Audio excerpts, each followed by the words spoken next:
Hey Cancer, welcome to your March 2020 reading. It's me and my twin flame mister here from Mirrored Heart Mystics. Welcome if you're new here, and welcome back if you are a subscriber. We appreciate you checking out our video. Yeah, thanks for tuning in.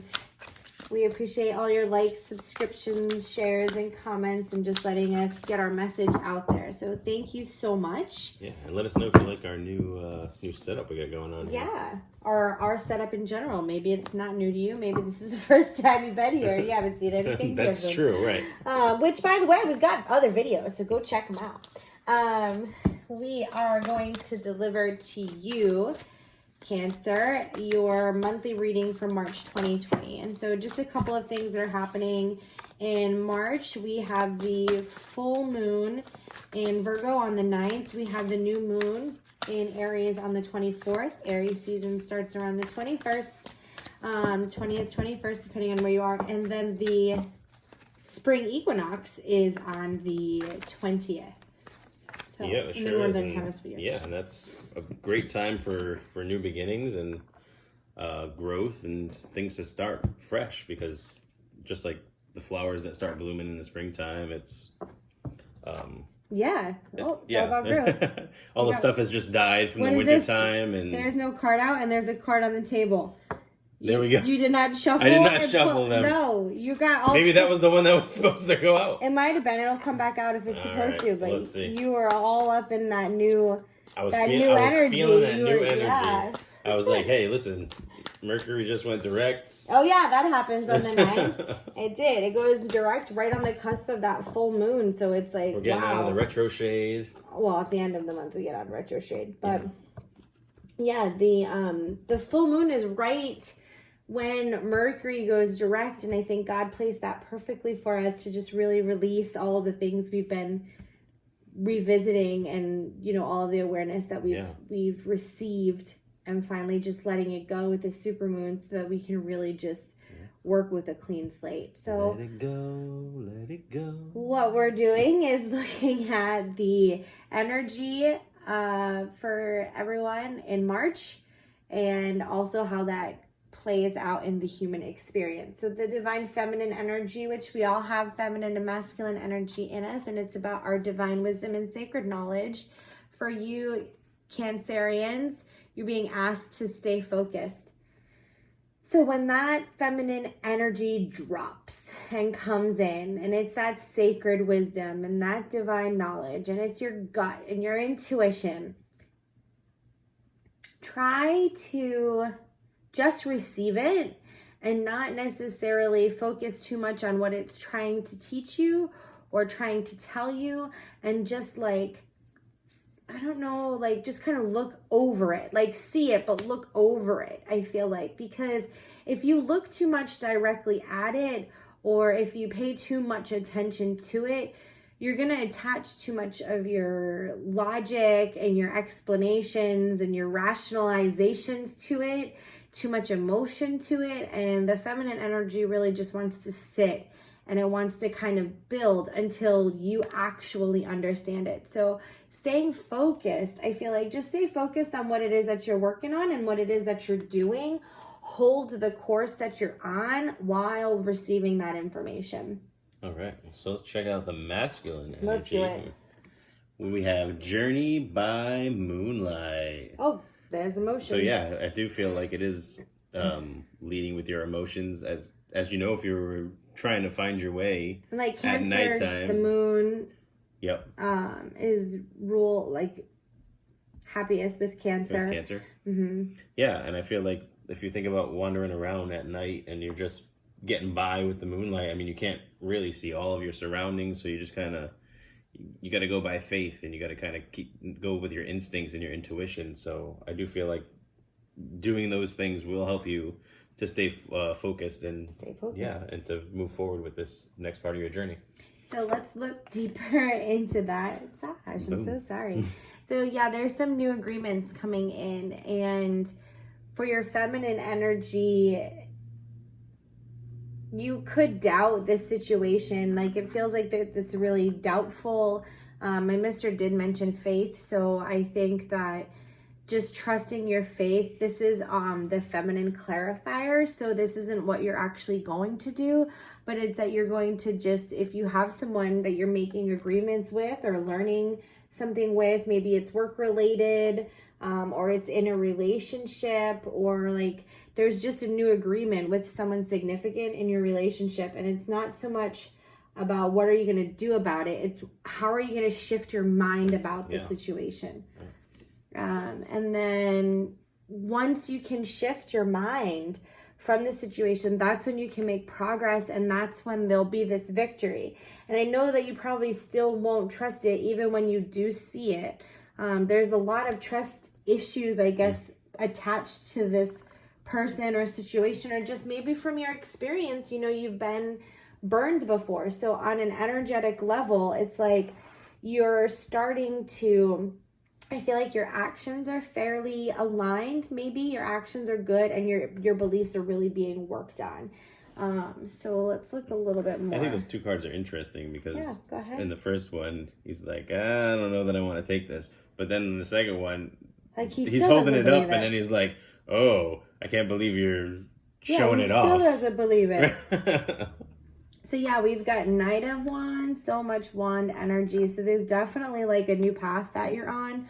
Oh, and then 8 of Pentacles, but this is reversed. So there's like no comfort here. There's no, it's not a comfort zone. It's definitely a new adventure. It's outside of your comfort zone.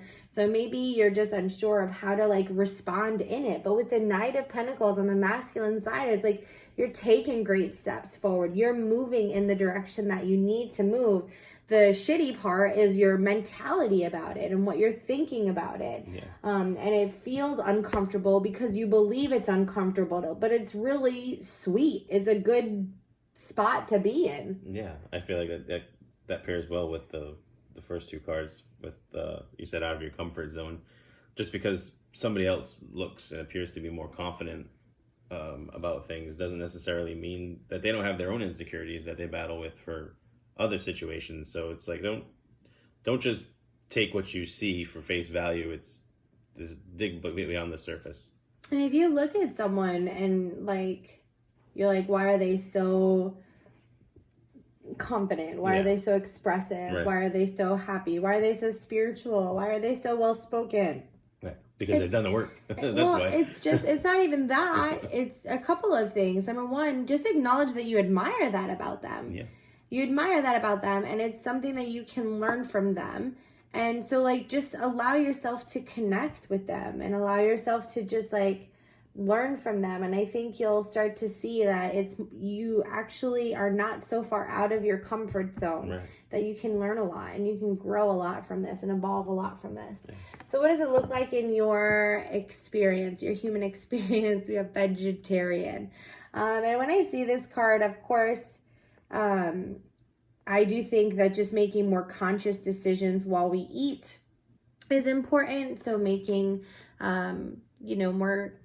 make a connection to the food that we put in our mouth, regardless if it's vegetarian or not.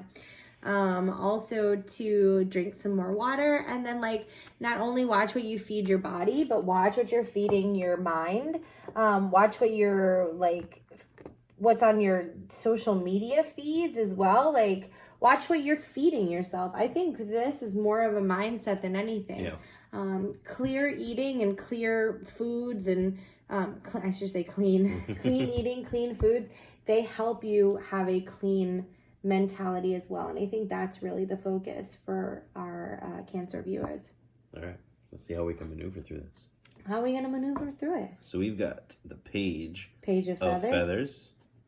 So we got the raccoon on there, which is kind of like a very, I don't want to say mischievous animal. Oh, but they're so cute. Yeah, right. But they got a mask like a robber. They do wear a mask. So take off the mask, right, and show the softer side of yourself and the compassionate. Curious. Yeah. You don't have to be so stoic, like, right. Oh, I know this, or I don't need to know this. Like, just. Yeah. Oh, again, like with the other cards. That's what I'm thinking of. Right. I'm tying it together, honey. We've got the 5 of Feathers. Okay. So we got the armadillo, which I feel is it's a very I don't know, I guess it's like a stable animal. I feel like when it's defensive, it crawls up into its ball, so it carries its armor on it. So I feel like when you get into situations where you feel that you need to defend yourself, I feel like you have the tools and the knowledge, right, to stick up for yourself if you need to, but also to know when you don't really have to say something, to take off your mask. Right. You don't have to carry your armor so much. Maybe you're carrying too much armor. That could be that too, yeah. And the wheel. So I just feel like there's there's a big change coming for you, and I feel like with the octopus being on there, it could be that maybe you're taking on more than you're used to. Like the octopus has 8 arms, and people are like, "Oh, I wish I had 8 arms because I'm doing so much right now." So it may feel like you're overwhelmed at times, and you're taking on all this extra stuff, and maybe there's like a lot of projects going on, or there's a lot of demands of you at this time. So maybe you are wearing a lot of masks, and you do have a lot of armor, and that also could be the comfort zone where that comes in. Like maybe in the relationship, you've taken on something that you don't normally take on, haven't normally taken on in previous parts of your life. Yeah, I can see it. What about love? You let me sing that That's one. It. Codependency. So when I see codependency, of course it can be like, are you too busy, adjusting yourself based on another person? Of course, that's what codependency is. So like, I don't know how to be myself if I am not making sure that I say things that make you feel good, do things that make you feel good. And then that creates codependency. So definitely don't just tell people what you think they want to hear, or like taking the mask off and dropping your protection. Like, don't just say things to people because you fear how the conversation is going to go, or you don't want to be misinterpreted, so you don't say things like that. Also creates codependency. And then finally, make sure you're not like obsessed or addicted or toxic to certain types of people and relationships. I mostly mean romantic relationships, but of course, if you really love your job and your mission and you feel like that's really serving you. Yeah, it was interesting that you said about doing things just to please other people, because I feel like maybe taking off your mask is so you don't have to juggle all these different things. Maybe you've taken on all these different things because you felt that it would please whoever it was that you were doing for. Yeah. And you can't do that. Yeah. Because you will get exhausted, and of course you'll be bitter. And you'll also get resentful, right? Yeah. Yeah.